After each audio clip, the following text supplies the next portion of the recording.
आप खुद बताइए। तो ये डब्ल्यूएचओ के पास ये रिपोर्ट कहां से आ जाती है? फिर से ये बोलते हैं मास्क अनिवार्य है। मुझे ये बता दीजिए, क्या मास्क से कोविड रुक पाया था? क्या मास्क से कोविड रुकेंगे? तो हमने ये वैक्सीन लिया क्यों है? ये दो वैक्सीन जो लगाया गया, इसका पर्पज क्या है? क्या भारतीय लोगों को बरगलाया जा रहा है? क्या फिर से कोई राजनीतिक लॉकडाउन है ये, या फिर से हमारी अर्थव्यवस्था को खराब करने की प्लानिंग है? आप एक बात सुन लीजिएगा, 5G की टेस्टिंग चल रही है लगातार। पूरे भारत में लोगों को जुकाम हो रहा है, छोटे छोटे बच्चों की भी। आप देख रहे हैं विभिन्न क्षेत्र में पक्षियां गायब हो रहे हैं। पूरे भारत में कोल्ड एंड कफ चल रहा है। क्या ये 5G की टेस्टिंग की बात है? क्या हमारे जो विसल ब्लोअर थे उनका पता क्यों नहीं चल रहा है? जो बड़े बड़े इन्वेस्टिगेटिव जर्नलिस्ट थे वो कहां गायब हो गए? आप सोचिएगा एक बार, अपने दिमाग पे जोर दीजिएगा कि क्या सच में कोविड है या फिर से कोविड का एक गलत प्रोपेगेंडा फैलाया जा रहा है। ये वक्त है सवाल करने का। ये हिमाचल में करारी हार, ये भारत जोड़ो यात्रा, गुजरात में केजरीवाल जी का प्रेजेंस, 5 सीटें आना पहली बार। क्या आपको लगता नहीं है कि ये राजनीतिक कोरोना की सुगबुगाहट है? क्या आपको लगता नहीं है कि केंद्र की सरकार कहीं ना कहीं मिस्टेक कर रही है? हमें ये 2 वैक्सीन क्यों लगाए गए? और एक छोटी सी बात है, एयरपोर्ट को बंद क्यों नहीं किया जा रहा है? आखिर एयरपोर्ट क्यों खुले हैं?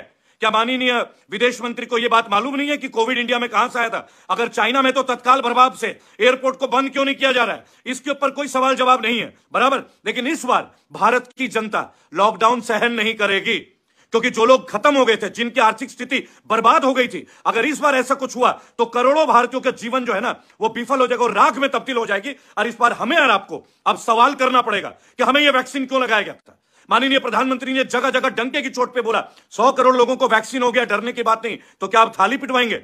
तो क्या मोमबत्ती जलवाएंगे? तो क्या कैंडल मार्च कराएंगे? या कोविड के नाम से एक झूठा प्रोपेगेंडा चलता रहेगा? देश कोविड का झूठा प्रोपेगेंडा आखिर कब तक सहेगा? चाइना में जाके किस भारतीय पत्रकार ने, किस भारतीय टेलीविजन ने लाइव दिखाया? क्या अंजना ओम कश्यप ने दिखाया है? क्या गला फाड़ने वाली रूबिका लियाकत कभी चाइना जाके दिखा पा रही है? क्यों नहीं जाते ये लोग चाइना? आप मुझे एक बात बताइए, अगर चाइना में कोविड इतना ही बड़ा है तो चाइना भारत की बॉर्डर में क्या कर रहा है? एक सवाल पूछिए अपने दिल से, अपने आत्मा से।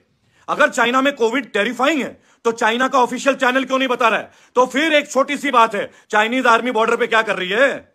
सवाल पूछना पड़ेगा, दिमाग लगाइएगा। हमने ये 2 वैक्सीन क्यों लगाए? हमारे बुजुर्गों ने बूस्टर का डोज क्यों लगाया? ये सवालों का जवाब कौन देगा? क्या था इन वैक्सीन में? अगर हमें डर है तो क्यों है?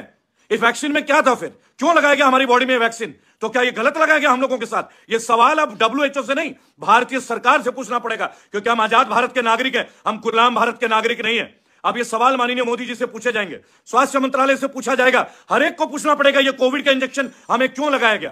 किस बात का आपको डर है? आप देश के सामने आइए,